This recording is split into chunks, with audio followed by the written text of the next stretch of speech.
Hello again, everybody. Welcome to another special edition of Achieving Optimal. This week we have Tucker Yates, Director of 414 Ministries with us, former business owner, entrepreneur, and now fully committed to three things. I'll put it that way, Tucker. Community, equipping, and impact. Three things that I love to talk about, things that are near and dear to my mission in coaching individuals and entrepreneurs. And I want to pick your brain today and figure out what you've learned and where you're going and how people can get involved with what you're doing. Great, welcome. Thank you. It's good to be Welcome here. to the program. Thank you, Tommy. I appreciate it. So tell me about where you are now. So now you're full-time ministry, but you had a landscaping business. Give me the little backstory there. So I was in full-time student ministry back in the 90s, and then in early 2000, felt it was time for a change, and just decided, hey, I'm going to do something that I enjoy. I'm going to do something that I love. So I started a landscape business. I went out and bought a pickup truck, picked up a day laborer, and started cutting grass, and did that for a couple of years. Lost a lot of weight, so that was a positive side of that, but really enjoyed it. And then my business just continued to grow. I started adding more trucks. I started adding more guys to work with me. Really loved it. And you learned the technical aspects of it too. It wasn't just mow and blow. Right. I learned how to do everything. Learned how to mow and blow, but also got into a lot of design work and really enjoyed that. A lot of installation work and really enjoyed that. Even figured out landscape lighting, how to make that stuff work too. So it was just How did you start not having any background there? How did you start and then get customers? So I just, fortunately for my time in student ministry, I had a lot of people that I could start leaning on, but a lot of it was just going out and just working hard and doing good work. People respond very well to you simply doing what you say you're going to do, and was able to hire the right guys to work with me, but also spent an incredible amount of time going to nurseries and just talking to people about how to do it, and just learned it from the ground up. And never took courses on it, but just worked hard, and that hard work paid off. And so you called on customers, maybe you had a previous relationship with them, and then you asked for referrals, and then you did a good job, and then they recommended you to other people, and they told two friends. And they just kept going. Never did any marketing, had a couple of yard signs, but really never did any strategic marketing. It was all about word of mouth, and that's how it grew. And it grew to be a very successful business. Sold it in 2014 when I got, made kind of the switch where I am now. So you were ministry, then in business, and now you're back and you're full-time ministry now, and 414 is the name. Correct. Tell me about that. And what does the name mean? So 414 is based off of a passage out of the book of Esther in the Old Testament. Esther 4:14. Mordecai says to the newly crowned Queen Esther, and who knows that you've come to your royal position for such a time as this. So the whole thing is about trying to equip men to know their royal position in terms of the ministry that they have. And that doesn't necessarily mean going into full-time ministry, but everybody has a ministry. So it's helping these guys figure out, hey, how are you wired, how are you designed for a specific ministry that the Lord has in store for you. So the assumption there is everybody's got a ministry. Correct. And that everybody's called to ministry. Correct. And one of the things that you do is help illuminate that understanding of how you match maybe that person with their ministry. Sure, because not everybody is going to be up front leading thousands of people, but everybody can have an impact on one or two. Everybody can have an impact on one or two guys that they know in their world. That they can reach out to and be more strategic than just talking about college football or talking about the weather or talking about whether it's going to snow this weekend. It's being much more intentional and much more purposeful about the community that we're creating to have an impact. Excellent. And so I know about you through a variety of people, but one is a client of mine, and then also my son. Right. And they're involved in some of the same ministries and different ones, I suppose. Correct. You've got, three main ministries that are in place, and they all have one thing in common. They're to impact men, right? Correct. Tell me more about that. So we've got really kind of three areas that this sort of runs along. We have a weekly group that meets every Friday morning, and that meets at a local corporate workspace here in Atlanta. And this is just a time for guys to gather very weekly, very strategic, very intentional about getting in the Word, but having time to be in community together and study God's Word. Back Nine is a ministry that I got started about a year and a half ago to some older guys in town, kind of birthed out of some tougher situations. But again, the idea there is walking with other men through the second half of life. It's being strategic in our conversations that we have. Again, much more so than just college football, much more so than just the weather. But it's and that's the one that I've participated in. Correct. And, since you are on the back nine of your life, but I Tommy. see that's the part that I reject right there. I'm not going to acquiesce to the older men or the second half of life. Correct. And then I've also have started a leadership program that helps guys.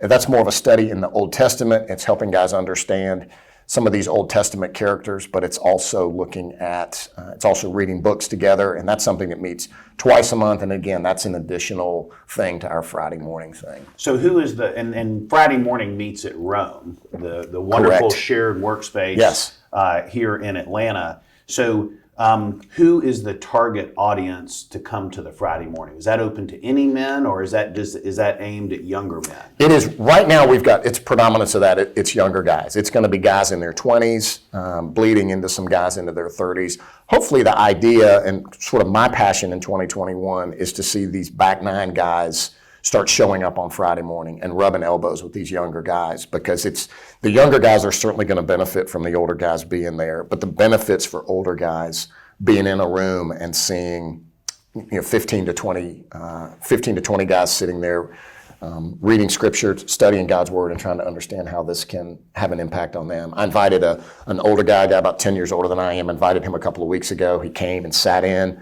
and texted me 10 minutes after he left and said, "You've restored my hope in the next generation." He said, "I didn't know that there were guys that were serious about implementing Christian principles into their lives in their 20s and showing up at 7 o'clock on a Friday morning." Because you've got to be pretty intentional if you're going to show up at 7 o'clock on a Friday morning to do anything, let alone something that's a volunteer that's not work related. Yeah, I think it's a very purposeful way to get not only engaged with other people who are like-minded and to build relationships with those sorts of individuals, but also to make faith a priority, particularly when you're young. Correct. It's real easy to have maybe the track of coming out of college and maintaining that lifestyle too long, or into your mid-20s. And if you get into an organization like the Friday morning, you start to see, or Purpose on Tap, you start to see that there's great people who are normal people who can love God and who can live on purpose and still have an appreciation for the scriptural principles. Correct. Yeah, I mean, it's when you walk into that Rome environment on a Friday morning and you see guys that are serious about this, it's very contagious. People ask me, well, how do you promote this? How do you grow this? Well, I don't. What I do is I say to these guys, hey, you've got one or two friends that could benefit from being here. You need to turn outward and start thinking outwardly instead of thinking so inwardly, and start thinking about, hey, who are other guys that I can have a strategic impact on, that I can invite here? Because again, even the greatest extrovert and the most introverted introvert can still have an impact on one or two. I mean, and if our mindset is, hey, this is a great community, I'm getting equipped in this, and I want to share this with other people so that it has a strategic impact. That's how it grows. So it's kind of the same way with Back Nine, right? Correct. So you're kind of taking the same approach. The same idea. So when you're leading or co-leading Back Nine or Friday morning, what is your individual purpose? So you've got these three words that I opened with that are so powerful: community, equipping, and impact. And how does that guide what you challenge these guys with, whether they're our age or whether they're the right out of college, mid-20s, late 20s group? So Friday morning is probably kind of a second tier from Back Nine. Back Nine is meant to be more of a, hey, let's create an intentional and purposeful. And when I talk about community, I love to put those two words in there. Because community can be a variety of things, but when it's intentional and when it's purposeful, guys know what they're getting into. So, for instance, for next year with Back 9, we've got 10 topics of things that we're going to talk about. They're very intentional. They're very purposeful. Guys are going to know what they're getting into next year. So that idea is we want to create a welcoming environment that guys can walk into. Friday morning is very intentional and purposeful, but it's also much more of the equipping side, because you're going to see the majority of those guys are walking in, although it's not very millennial to have a paper Bible, but that's what they're walking in with, and they're sitting down and they're opening that word. I sat in on a group just today, and 10 guys around this room, 9 of them have actually got paper Bibles. It's something that you just don't see. Wow. But I just know that that's something that's so important, that they're not sitting there on a phone, although phones are great and you can pull up versions of the Bible, but you're not getting those distractions. You're not getting an email that pops up. You're actually sitting there and really, really studying God's Word and really being equipped to understand, hey, what does this look like? So that then hey, I've got there's a very intentional community. I'm strategically being equipped to do this. I can have an impact on one or two. And again, everybody can have an impact on one or two. We don't, not everybody's going to be out, not everybody's Andy Stanley to bring thousands of people in, but everybody can bring one or two. Yeah, I love that about the tangible Bible versus the digital Bible, and that, I think the phones and the tablets and so forth that you can read the Bible on are a great addition. Sure. Not a replacement. Sure. Because when you see something digitally, it looks kind of like everything else digitally. Yeah. But the Bible is so distinctive. When you hold it in your hands, it's powerful to see it in its entirety. And that's one limitation, of digital, is you only see one piece at a time. But I think it's great that you can find yourself somewhere where you don't have your paper Bible, and boom, you've got access to anything and the searching. So it's a great supplement. I kind of use all books kind of like that. My favorite books, I have them audio, and then I have a Kindle, and then I have the old-fashioned version. If I've got all three, that's that's how my a book would get on my top 10 list. If you've got all three of them. Right. All right. So let's dig into Back 9. Yeah. Because I want to have you go deep and explain to me the reason that group was originated, and then what it hopes to address. And I would like you to just be very blunt in sharing some of the stories you shared with me when I was there maybe a month and a half ago, about the desperation that some men are experiencing and the difficulties, and also how that is often camouflaged. In other words, people in their life don't know about what's going on inside their head and the challenges they're facing. Yeah, it's a great question. So Back 9, a friend of mine came to me almost 2 years ago and said, hey, we're dealing with some stuff that's going on in our world. Several guys had overdosed, committed suicide, had chosen to end their lives, and we just knew that guys needed to get together and start talking. So again, this is an idea of creating community. So we decided, hey, let's get started. We don't exactly know what we're starting. We don't exactly know what we're doing, but we've got to do something where we create a very easy place for guys to walk into, which is why we don't do it at churches. We don't do it at country clubs. We do it in a very neutral environment that a guy can walk into, and he's going to hopefully recognize some of his friends that are there. But the idea is we want to get guys together and talking, because the idea is, hey, I'm going to put up a front, and I'm going to let you know, because whenever you ask, are you talking about men? I mean, talking about men in general. Yeah. So the typical man, and I guess the age range. Say what are the age range that you're referring to? Kind of the trouble spot. Yes. So these are going to be guys that you would. That's why we call it Back 9. Guys on the back 9 of their life. So me at 52, I'm going to be one of the younger guys in the room. These are going to be guys in their 60s and 70s. Some successful, some not successful. You've got a range of guys that are in there. But they are, when you meet a new person, a new guy walks into there, how you doing? What do you always say? Oh, I'm great. Well, no, you're not great. You got a lot of stuff probably that's going on. Your marriage may be falling apart. Your kids may be falling apart. Your career may be falling apart. You may not be able to retire. What we're sitting on now in our world, it's thrown a lot of guys into a whirling dervish, and they don't know what's gonna happen next. So is it just for people who are struggling and having some of these mental bandits going on, or is it for somebody who's thinking, hey, I'm 55 and my life is fantastic, but I would love to be around a community of men, or is it for those who are struggling? Yeah, it's the answer to that is yes. It's for guys who, they've got some issues of stuff that's going on, but it's also for guys that life is going well. But they just know, hey, the older we get, the more isolated we become. The more we we pull ourselves away from our community. When our kids are little, we're coaching soccer together, we're running around and doing that kind of stuff. Older we get, the more we have this proclivity towards not being together. So we want to figure out, how do we draw guys in together, all stages, successful, not successful, dealing with stuff, not dealing with stuff. Get them in together so that they're coming together and having conversation. And it's all about community. The ones that are dealing with issues, and it was a string of suicides. Correct.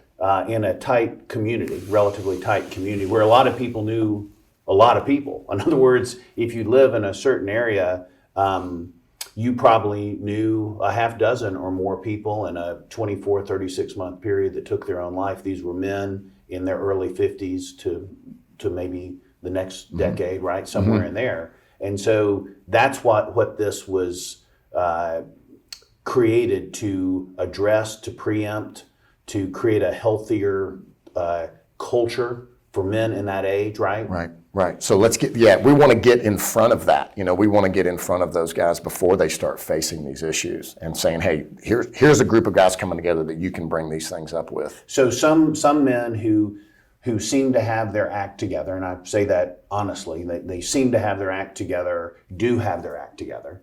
And then some who seem to have their act together are about to fall apart. And right. So you shared with me, just some scenarios of people that were in dire circumstances, and you had no real idea, right? Yeah. And so they showed up at back nine, and maybe it was after when you followed up with them, or at some point, and it was kind of astounding, right? Right. So I sat in on a group. So how we do it is we divide guys. They come in and sit at tables, and we'll have some upfront discussion, and then we'll have conversation around a table. Well, I jumped in on a table at a meeting we had back in August, and it was 5 other guys at this table, and all 5 of them, alcohol was destroying their lives. One guy sitting beside me, his marriage is in the process of ending right now due to that. Another guy sitting there has been 10 years in AA, about to lose his marriage. Another guy is trying to get his daughter into a rehabilitation center. And then the next guy sitting at the table has been 10 years through AA that almost destroyed his life. And he almost took his life 10 years ago based around that. And all of these guys you would look at and say, man, they've really got it together. So if you didn't know them deep, if you didn't have a private eye on them or couldn't look inside their head or hear, you would think they're a success story. Everything about them is I'd like successful. to be more like them. 100%. And that's not the truth. Why is that? Because- why does that happen? Why do you think? Because when you walk up and meet a guy and he says, how you doing? And he says, I'm doing great. Because Well, what should he say? I'm fascinated with that. Yeah. Should he say, well, Tucker, my life stinks right now, and my wife hadn't talked to me in a week, and I've been hitting the alcohol pretty hard. I mean, what is he supposed to say in that social situation? I think you have to be careful that you don't just launch into something and like blow a poor guy away. But I think you can say, hey, I've got some stuff I'm dealing with. I know we're at a cocktail party right now at a country club, but hey, why don't we, and I'd love to sit down and talk with you. And the guy on the other end needs to understand, and that's kind of where the equipping piece comes in. Needs to understand, hey, what are some of the questions that I ask? I spend a lot of time one-on-one with lots of guys. And I met with a guy 2 weeks ago. We sat down at lunch. I said, how you doing? And I didn't say another word for an hour and a half.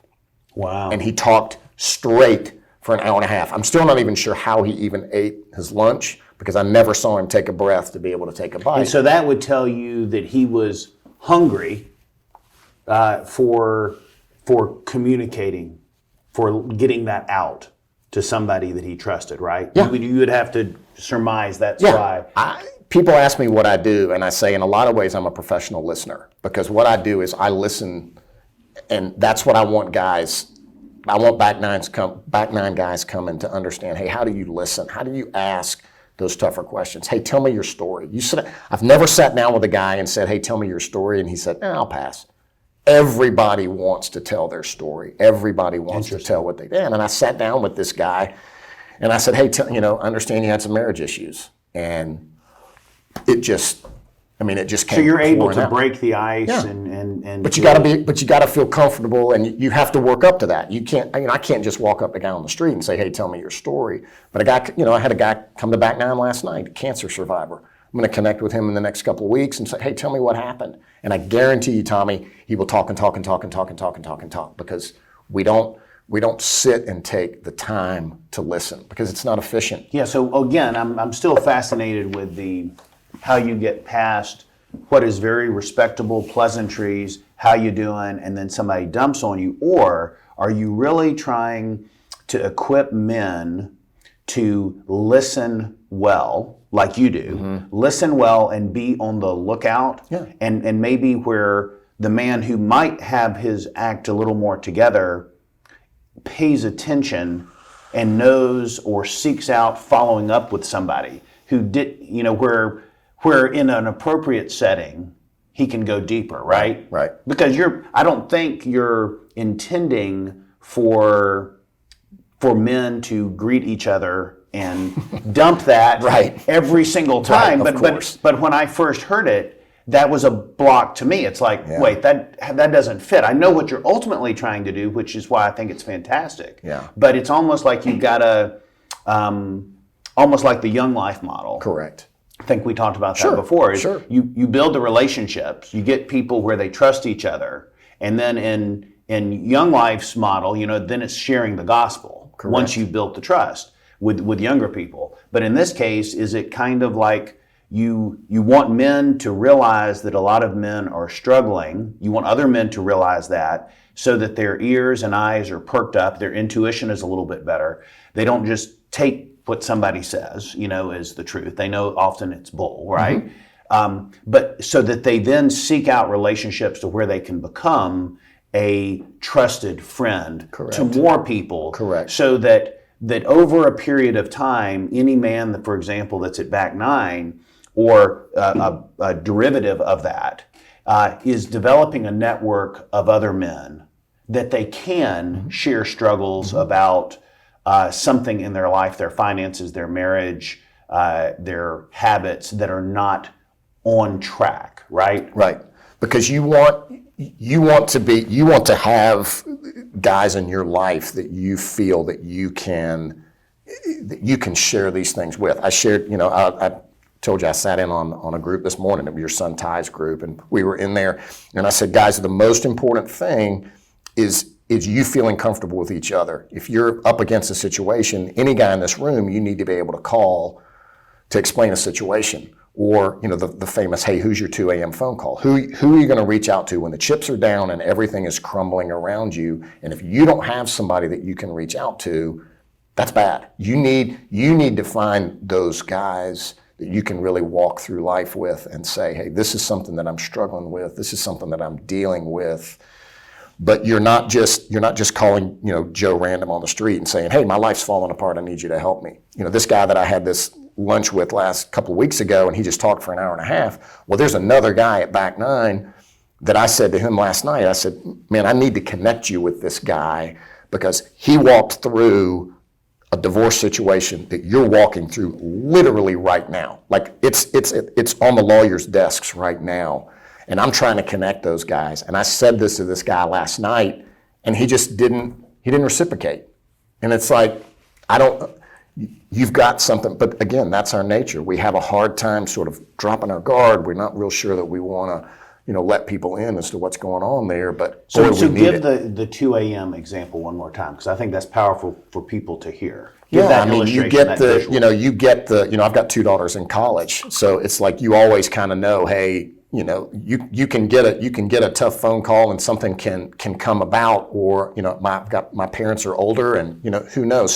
So when the shoe really drops at 2 a.m., you get the phone call from the police station or from the hospital or whatever it is, and you need somebody to who can you share this with as you're driving to this situation. That's your 2 a.m. phone call. And lots of times, if you sit down with a group of guys, they're gonna struggle to come up with, hey, who's the guy that's gonna answer? Now, of course, everybody's got cell phones now, and you silent them in the night. But when the home phone rings at 2 a.m. in the morning, we'll all jump and startle, and nobody even knows what the ringtone sounds like on that thing anymore. But when the chips really fall, who's going to pick up your call at 2 o'clock in the morning, and who's going to walk with you, literally, as you're driving to the hospital? See, I think if I was starting a competitive ministry, I might call it the 2 a.m. phone call. 2 a.m. phone call. Because it's so sticky. Yeah. It's such a great visual. So I hesitate to use this phrase, but as I'm sitting here, I'm kind of thinking that what you really are is a community organizer. Yeah, well, okay. I mean, tell me about, I'm sorry, I didn't mean that in the wrong way, but community, I mean, it is like you have men getting together at opposite ends of maybe the adult life. Mm-hmm. And what you're really providing, it's not just that moment. It's not the Thursday night. It's not the Friday morning. Correct. It is what happens when they walk out of those venues, right? Right. That's where the real community is. So talk a little more about community, and let's hit your other two. How do you define community as it relates to men? Because you're 100% men. You joke that you've got the women at home. Right. And I grew up outnumbered at my house. Right. So tell us about community and what it means, and how you specifically with men are wanting to bring that about so people walk out of back nine. What do you hope happens? That's the older men's group. And then they walk out of Friday morning. What do you hope happens that's not under your umbrella? Back nine meets for, we're together for an hour and a half, something like that. So there's going to be, we won't meet again for another month. So there's going to be 700 and some odd hours in between that time. There's 168 hours in a week. And I say to guys, what happens in between these two meetings is what's so important. So what you want to create is an environment that is intentional and purposeful, whereby men understand, hey, it's really important for me to get, if I connect with a guy, last night, we were meeting last night. It was a little bit cold outside. We were meeting outside, and guys are kind of hanging out by a fire pit. And, those are the things, those fire pit conversations are the ones that are equal, if not more so important than anything that's shared from up front.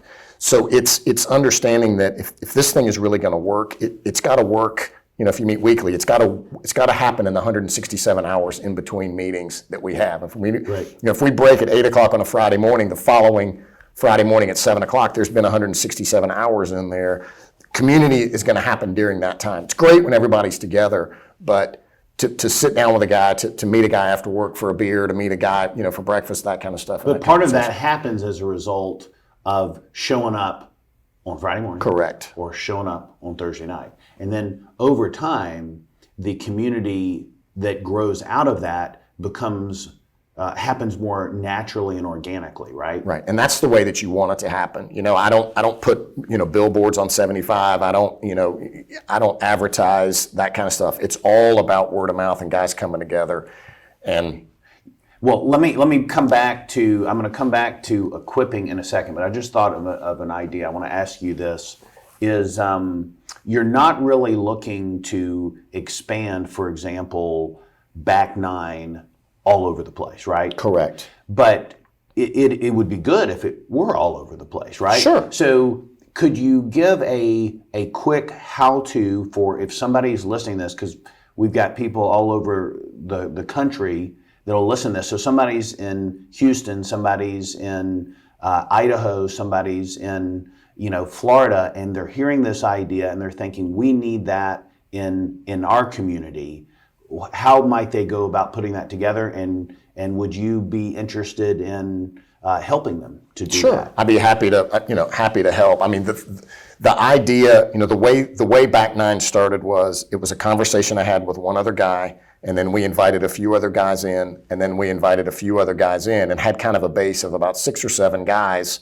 and said to those guys in May of 2019, hey, come up with 5 guys that you'd like to invite to come together and just have some conversation based around the fact that we need to get guys talking. So we just simply, so those 6 guys came up with 5, 6 guys apiece, and then we added a few guys in there. And in May of 2019, sent out an email to 75 guys and said, hey, we're not real sure what we're doing, but we know we got to do something and get guys together. So it was kind of this nebulous email that went out. And then men showed up. And then that first meeting that we had in the basement of a Mexican restaurant, we had 35 guys show up, and we couldn't believe it. So we knew we were onto something, because if you just invite guys to a random meeting and you really don't say what it is, and it's in the middle of the summer, and guys just start showing up. So, going out and trying to start big, to me, I would say, is not the way you want to do it. You want to start small. You want to get guys together. But again, it goes back to the intentionality and the purposefulness around getting together in community, so that they know, hey, there's some strategic thoughts behind this as to what we're doing, as to why we're gathering. All right, well, we'll put your contact information and all of that Great. in the show notes, and people can follow up Absolutely. with you if they want a little bit of coaching on how they start something similar. Great. All right, so we talked about community. What about equipping? Is equipping something that is an offshoot of community in your way of thinking and packaging this in your mind? What do you mean by equipping? I love that word in my coaching. I really believe it's different than teaching. It's Absolutely. because you could, I guess, teach somebody how to landscape a yard. Right. But if you haven't equipped them with the right tools, then they're going to be eternally frustrated, right? Correct. So how do you think of equipping, and how do you know whether you're on message or you're being effective in the equipping that you're trying to do? It's kind of 3 tiers to a cake is kind of how I look at it. It's almost like a triangle shape. It's like you have to create the foundation that this whole thing is built around is community. But the second tier of that is the equipping. And the phrase that I use for equipping is layered offerings. So what do you mean by that? So it's having it's giving guys several different entry points for them to come in and to be strategically equipped. Friday morning is much more of a Bible-focused idea. I've got some monthly groups that I've gotten started. That's much more of a Bible-focused idea. But yet we've also got some books that we're going to be reading and sharing and that kind of stuff that's in there. But you have to meet people. Again, Tommy, kind of going back to your Young Life analogy, and Young Life's whole thing is meet people where they are. So when I was a Young Life leader, when I was in college, we'd go out on the high school campuses and all that kind of stuff. So you find the environments where they are, and you draw them in, and the equipping happens because the equipping is going to meet different people at different levels. I've got some groups that are a little bit more serious. I've got some groups that are a little bit lighter. But the idea is, hey, you want to give guys every opportunity to be successful in how they get equipped. So by giving a variety of options for them to get involved in, they can then get equipped. Again, I spend a lot of time meeting one-on-one with guys, and there's a lot of equipping that happens in that time too. What is an example? Are you able to give an example? So I've come to Back Nine, or I've come to the Friday morning, and I reach out to you or something, and I set up a lunch, or I don't know, what else would I set up for you? And then you leave that subsequent get-together believing that you have equipped me. What have you probably done? I mean, have you shared a plan? Have you shared some tools? What does equipping look like to you? The answer to that is yes, because everybody is different. There are some people who can walk into my father-in-law could walk into any environment in the world and he's going to have a great time. Other people, a little bit less, they're going to be a little bit more reticent to sort of jump in but again, it's teaching guys how to listen. How do you ask the right questions? You want to get to know a guy. Hey man, tell me your story. I've told that to so many guys, and they're like, God, I don't want to listen. But man, you want to get to know somebody, you say, hey, tell me your story. Started, I was born. Great, you were born at Piedmont Hospital and blah, blah, blah, blah, blah. And people will talk for an hour, 2 hours, 3 hours. Again, it's not very efficient. So when they leave your 2-hour conversation and they have poured themselves out to you like maybe they haven't done with anybody else or another man for a long time, Right. and you can tell that happened. Right. So they leave your presence. How are they equipped? Well, again, it's gonna vary, Depend but on- it's going to depend on the person. But for Will a guy, you give them assignments? Will you set another time to get a lot of together? times I will say, hey, let's bring this up again another time, or I'll say, hey, I've got this book. I'd love for you to read this book, or let me share. You're dealing with a leadership issue. Let me tell you about Boaz out of the Old Testament. Let me tell you how he, So some how did he, illustrations. illustrations. How did he approach the situation that he had to be this kinsman redeemer for Ruth, and how did all that work out? And so it's, again, you have to look at different guys. If I see a guy and he's struggling work-wise, I'll say, well, hey, I've done a little bit of coaching in my life. Let me sort of give you some tools. Let me give you some things to look at. Let's see if you've got, what it takes to kind of go into a next step or a next level or stuff like that. So it's all going to be different, but a lot of it is just pulling on the experience that I have of walking with guys and understanding, hey, what are some of the key questions that I can ask? Some guys are going to do great with, hey, here's an assignment, do this, and let's follow up with this, and let's see how this goes. Other guys, it's, hey, I need another person to talk to. So I can't empathize with somebody who's gone through a divorce, but there are a lot of guys that I know that have gone through this, so I can connect those guys with somebody else. So again, I kind Well, of that goes back to community. Correct. And also in the Correct. connecting. So Okay, it's great. it's connecting the right people that can make the right inroads with each other. Okay, so community, equipping, and then the final word or value or priority of yours is impact. Impact, right. And it's a great word.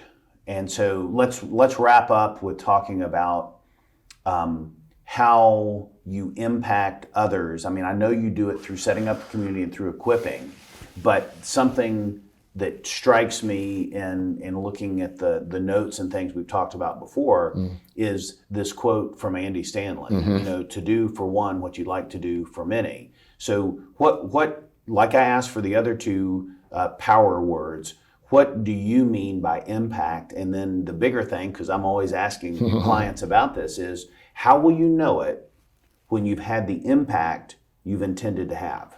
So my encouragement for most guys is, and again, I've alluded to this a little bit, you have a wide range of people that you know, and I want to encourage you to be strategic, intentional, and purposeful about going after one or two guys. Maybe it's just one guy that you can begin to move that relational meter so that it's moving more and more and more towards really the things that are going on in their life. Maybe it turns to faith, maybe it doesn't, but and then a success is for me following up with that guy down the line and saying, hey, how did your conversation go with Joe? How did your conversation go with Phil? How did your conversation go with Sam? Are you guys able to move the meter? Are you able to take things to get a little bit more serious than college football, which of course we all know is very serious, it's very serious. But hey, let's take this conversation and make this a little bit deeper than those things, and let's really start to get at life. And when guys begin to understand that, and when they begin to look outside of themselves,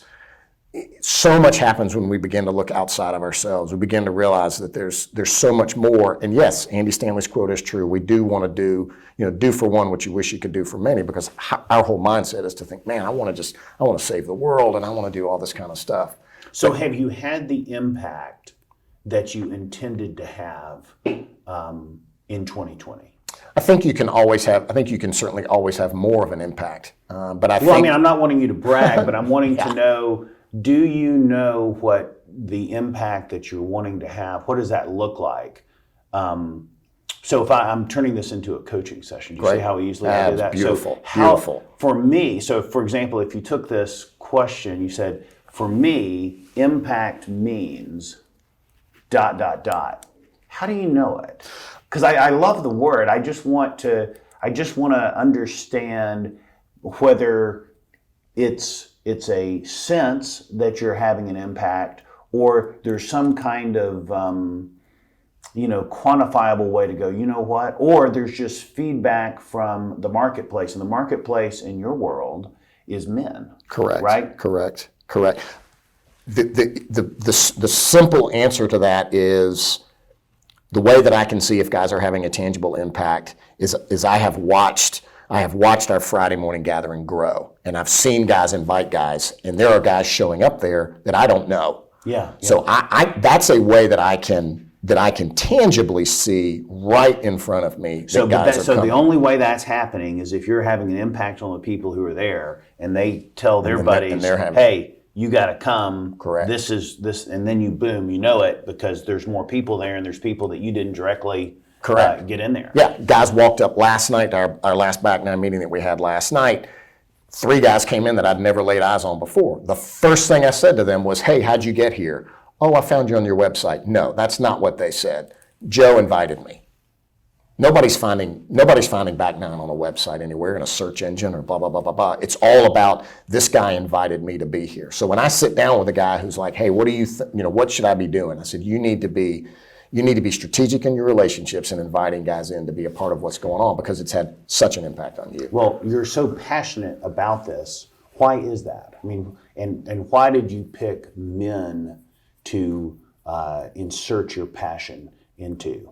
I think it's just the way God's wired me, and I knew 10 years ago when I was in the middle of my landscape business that God had something very strategic in mind for me, and that I didn't exactly know what it was, but I knew that he had a ministry for me, and I knew what it was going to be. And I knew that pursuing a ministry that I could do with men was really the angle to go. It was really what I was equipped to do and what I enjoyed doing very much.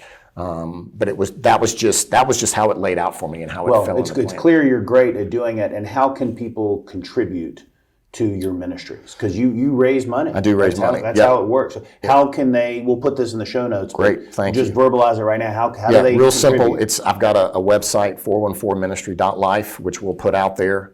There's as any good 414ministry.life. Yep. Okay. And fantastic. there's as any good ministry, there's a good click here to give button right there when you log on. So that's always an easy way to do it.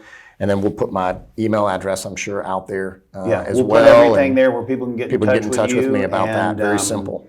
And follow up with you. But this was great. Thank you for what you're doing, first of all, and then thank you for being a guest here Super. today. Thanks, Tommy. I appreciate your time. All right. And remember, everybody, your success blesses others.